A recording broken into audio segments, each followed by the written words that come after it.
Welcome to Drive the Daf, clear, structured explanation of the daily Daf in 20 minutes. You can even follow in the car.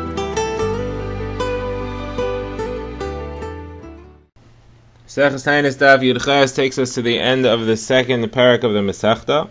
The Gemara would like to resolve or discuss the machlokes between Rabbi Yossi and Rabbi Meir about the Yom Tovim listed in Megillas Taanis on which we cannot fast, and some of them which we can't even do hespedim.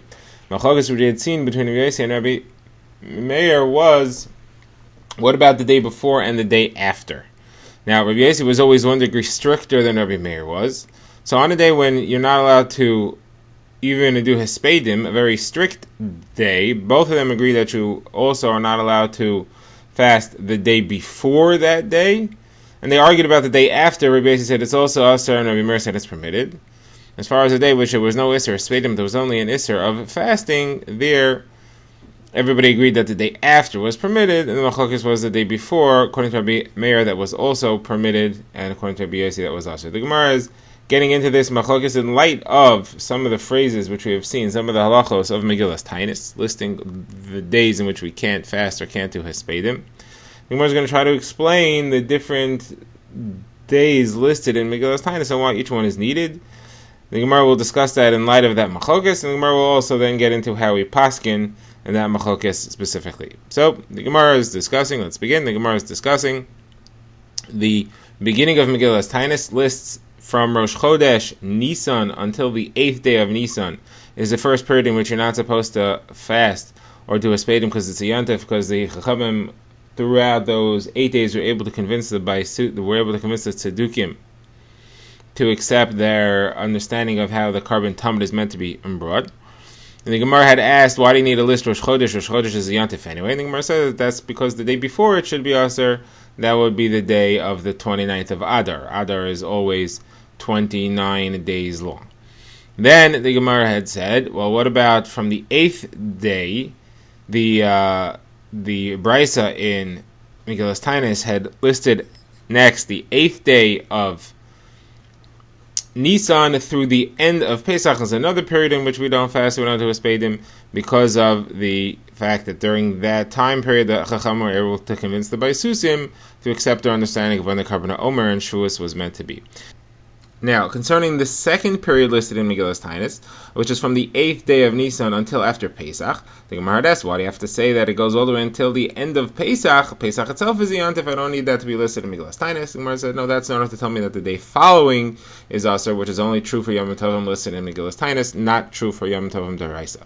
So now the Gemara asks, that obviously shows that we're going in Rabbi Yossi, because Rabbi Yossi is the only one who ever asurs the day after Megillas Taanis days. So if we're going in Rabbi Yossi, then our first answer is problematic. Because our first answer we had said that we needed to list Rosh Chodesh as one of the Yom Tov of Megillas Taanis in order to asur the 29th of Adar. The problem is that the 28th of Adar is also in Megillas Taanis, and if we're going to Rabbi Yossi that the day after Yom Tov in Megillas Taanis is also asur to fast, then the 28th is, since the 28th is a Yom Tov, and the 29th should also be a Yom Tov for that reason. So I did not have to list Rosh Chodesh Nisan as being one of the days in Megillas Taanis in order to asur the day before, which is the 29th of Adar, which is asur anyway because it's the day after the 28th of Adar. Now, what's the Yom Tov of the 28th of Adar? So the Gemara says it was a decree in the times of the Romans that the Jews were not allowed to learn a Torah, not allowed to bris milah, and they're not allowed to keep Shabbos. And Rabbi Yehuda and Shamua and his chaverim went to a matronisa shel Romi, a lady who was frequented by all the rulers of Rome, and they asked her what to do, and she said, go make a public protest at night in Rome. They went out on the street and they called out and they said, oh Shemayim, we are your brothers, are we not from one father, Yaakov and Esau from one father, we're not from one mother, from Rivka, why are you treating us so much worse than every other nation and language, people under your rule? Why do you make these decrees? And because of that, the Romans abolished the decree, and that happened on the 28th of Adar, which was therefore established as the yontif in Megillas Taanis. So now the Gemara, Rashi points out, they weren't talking to the Goyim, they were talking to Hashem. Or addressing the Goyim, but it was a tefillah to Hashem the entire time. So anyway, the kasha therefore is that if we're going in Rabbi Yossi, so then the 28th, since the 28th of Adar is the yontif, the 29th is also a yontif, I don't need Megillas Taanis to list Rosh Chodesh Nisan. So Gemara gives two answers. Gemara's first answer is it could possibly sometimes happen that Adar will be 30 days long, such as if it's a leap year. And then if it's a 30-day Adar, then the day before, then the day following the 28th of Adar will be the 29th of Adar. And that will be Asr, like you said. But I need the Megillas Taanis to list Rosh Chodesh Nisan in order to make the day preceding that, which is now the 30th of Adar, to make that into a Yontif. Gemara's second answer is that the fact that it's a day following only makes it Yontif as far as the fact that you're not allowed to fast. If it would only be the day after the 28th of Adar, you would be allowed to do Hespedim. The fact that it's between the 28th and between Rosh Chodesh, which is another Yontif of Megillas Taanis, therefore ups the level. Not only are you not allowed to fast, you're also not allowed to do Hespedim. Alright, now the Gemara moves on. Next we had seen that from the 8th until after Pesach is a Yontif as well. The Gemara says, why do you have to say from the 8th? The 8th is part of the first set. The first one went from Rosh Chodesh until the 8th. The 8th is anyway a Yontif. Why does it have to say day 8? It should start from day 9. So Gemara answers, because it's possible that the first set will be abolished. Something terrible could happen. Some calamity could happen during that time, and we would have to fast, and we would therefore abolish the Yontif of Rosh Chodesh Nisan until the 8th day of Nisan. If we did that, so we want to know that the 8th day is a Yontif anyway for a different reason. The 8th day is a Yontif because it's the beginning of the next set that goes from the 8th day until the end of Pesach. Now, the reason that the whole set would be abolished is because if one day out of the set is abolished, then the entire set is abolished. So if something happened on, let's say, the 3rd day of Nisan, that would abolish the entire set from Rosh Chodesh through day 8. But day 8 would still be part of the next set, and therefore it would still count.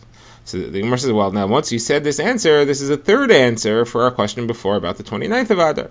It could be that the 28th of Adar will be abolished, and if the 28th is abolished, then that would also abolish the 29th as being the day after it. If that's the case, then we have to have Megillas Taanis list us that the 29th is the day before another Yontif, which starts on Rosh Chodesh Nisan, in order to know that that would still count as a Yontif. Okay, now the Gemara wants to know what is the halacha in these cases. So the Gemara quotes a machlokas: is the halacha like Rabbi Yosi, or is the halacha like Shmuel? And then we're going to have, is the halacha like Rabbi Yosi, or is the halacha like Rabbi Meir? And then the Gemara is going to bring in a third opinion. So the Gemara says, first, Rav Chiya bar Abba paskins halachas like Rabbi Yosi, which is the strict approach. On a day when it's usher to fast, you also have restrictions the day before. That is, on a day when it's usher to do hespedim, you also have restrictions the day before and the day after. On a day when it's usher to fast, you also have restrictions the day before, but not the day after. The Shmuel says, the halacha is like Rabbi Meir, which is one level more lenient. On a day when it's usher to do hespedim, you have restrictions the day before, but not the day after. On a day when it's usher to fast, you don't have any restrictions at all, not the day before and not the day after. So Gemara asks that Shmuel could not have paskin like Rabbi Meir, because we see somewhere else that Shmuel paskins like Rav Shimon ben Gamliel. Everybody so he paskins like Rav Shimon ben Gamliel. Who's Rav Shimon ben Gamliel? He holds is that even on a day when it's prohibited to do hespedim, on a strict day, there's no restrictions the day before or the day after. And Shmuel says elsewhere that the halacha is like Rav Shimon ben Gamliel. So which is it? Is it like Rabbi Meir when there is a prohibition to fast the day before, or is it like Rav Shimon ben Gamliel and there's no prohibition before or after? So the Gemara says that there was a movement in Shmuel. Shmuel wanted to go leniently. He was not aware of Rav Shimon ben Gamliel's opinion at first, and therefore he went with the most lenient opinion he had, which was Rabbi Meir, that you're only on the day before, not the day after. Then he found Rav Shimon ben Gamliel's opinion that there's no issur, not before and not after, and therefore he went with that. Okay, now the Gemara has more Amoraim and how they pass. The Gemara says that a Chacham by the name of Babali said in the name of Rabbi Chiya bar Abba named Rav Yechanan, the halacha is like Rabbi Yosi, that we go l'chumra strictly, and so that was challenged. Rabbi Chiya bar Abba said to Bali that Rabbi Yechanan was not saying, you're quoting Rabbi Yechanan, the halacha is like Rav Yosi l'chumra, that he only went like Rabbi Yosi in the days where it's usher to fast, the more lenient days, where Rabbi Yosi paskin that it's usher to fast also the day before, but not the day after. But we did not go like Rabbi Yosi all the way l'chumra on the most strict days, the most strict opinion, such as the days when it's usher to say hespedim. We didn't go like Rabbi Yosi to go so far as to say that it's usher also the day before and the day after. Now there's a contradiction in Rabbi Yochanan. Here we're saying that Rabbi Yochanan holds like Rabbi Yossi on the days when you're not allowed to fast.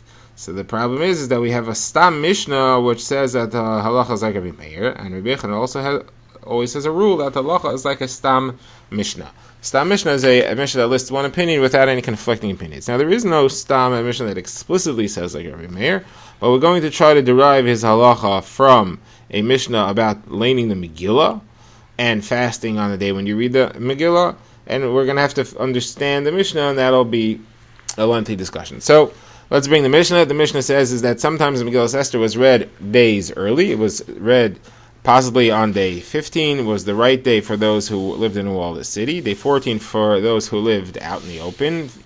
Day 13 would be early. It could go back to day 12. It could go all the way back to day 11.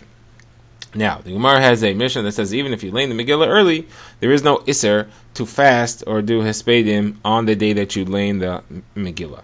So the Gemara says, what day are we referring to? It couldn't possibly be that you laned early on day 15, meaning you're somebody who's usually keeps Purim de Mukafin, which is day 15, and you laned early on day 14. That can't be because it's Purim de Prozim, which anyway you're not allowed to fast or say Hespedim. It couldn't be that it was laned on day 13, because day 13 is a different Yontif. Day 13 is what's called Yom Nikener. Then we'll explain what Yontif that was. It couldn't be that it was on day 12, because day 12 is Yom Tiryanis. That's another Yontif. So it couldn't be, when this Mishnah says that you're allowed to fast on the day that you lay the Megillah, it couldn't be day 15, 14, 13, or 12. It can only be day 11. Now, day 11, it says you're allowed to fast. But day 11 is the day before day 12. And day 12 is another Yontif. It's the Yontif of Yom Nikener. So you see that the halacha is clearly like Rabbi Meir, that the day before you are allowed, you see that the halacha is like Rabbi Meir, that the day before there's no Isser to fast. It's mutter to fast the day before a Yontif. That's why you're allowed to fast on the 11th of Adar, even though it's the day before Yom Tiryanos. So Gemara says, no, we didn't mean you're fasting, with this Mishnah did not mean you're allowed to fast on day 11. It meant actually you're allowed to fast on day 12. I asked me that day 12 is Yom Tiryanos. Yom Tiryanos was abolished. It was a different story where Shemaiah and Achia were killed on the Yontif of Yom Tiryanos. We don't know that story, but it was a significantly tragic event which caused the Chachamim to abolish Yom Tiryanos, and therefore day 12 you are allowed to fast.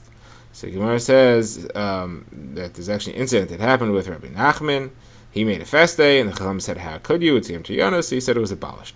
So Gemara answers, but it's still a proof to Rabbi Meir because it's the day before day 13, which is Yom Nikener. Gemara says, no. When Yom Tiryanos was abolished, we also abolished the fact that it was the day before the day of a different Yontif. We said that the Yontif that happened on day 12 was abolished. Certainly we said that we're not going to say it's also the fact because it's the day before. That was abolished with it as well. And now the Gemara explains what is Yom Nikener and Yom Tiryanos. The Gemara says Nikener was a Greek ruler, and every day he would wave a hand against Yehuda and Yerushalayim and say, when is it going to fall into my hand and I will stomp all over it. And when the Chashmonaim took over, they killed him. They cut off his thumbs and toes, his thumbs and his big toe, hung it up at the gates of Yerushalayim as a punishment for showing arrogance and speaking arrogantly against Yerushalayim and saying, when am I going to, that he would wave his hand, that's why they took his thumbs. And he would say, I'm going to stomp on it, that's why they took his toes. And this happened on the 13th of Adar, that's called Yom Nikener. And this is not the same Nikener as the one who brought the gates to the Azar, the doors to the Azar. Now, what's Yom Tiryanos? So the Gemara says that there was an incident where the Romans wanted to destroy the Jewish population of the city of Lod. According to some, that's because the emperor's daughter was murdered, and they thought the Jews were the ones who did it. They said, we're going to destroy the entire city of Lod unless you give us the murderers.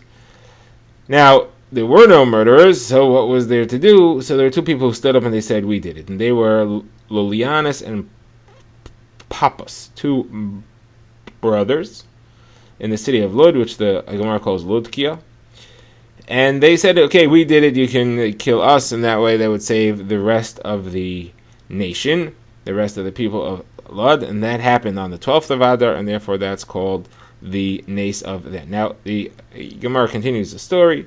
The Gemara says that they were brought before the Emperor Turianus, and he said to them, if you're from Hanani, Mishael, and Azariah, so they were saved from a fire, so let's see if you're going to be saved from a fire as well, or you're going to be saved from me. So they said, you can't compare us to Hanani, Mishael, and Azariah. Hanani, Mishael, and Azariah were tzaddikim gemurim, perfectly righteous, and they were fitting to have a miracle.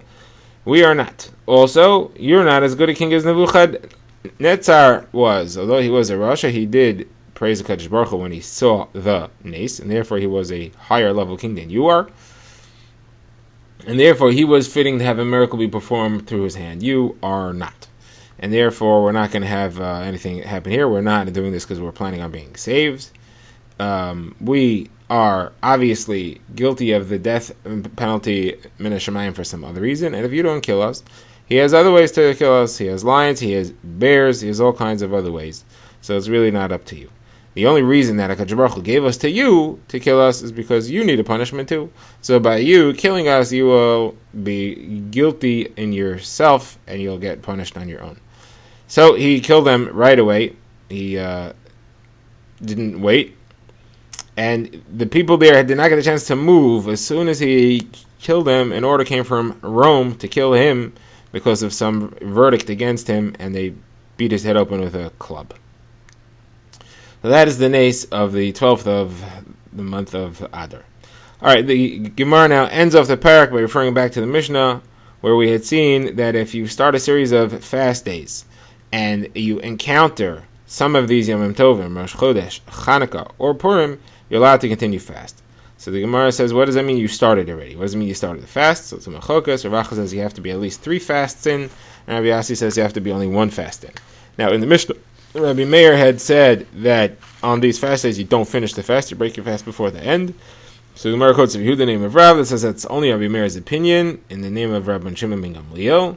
But the Chachamim disagree, and they say you do have to finish your fast. And Mazutcha says in the name of Rav Huna, the halacha is that you do have to finish the fast. Drive the Daf is a project of the Grand Woodlands Shul and is presented by Rabbi Yitzchak Landa. Find us on YouTube or subscribe to daily emails by emailing drivethedaf@gmail.com.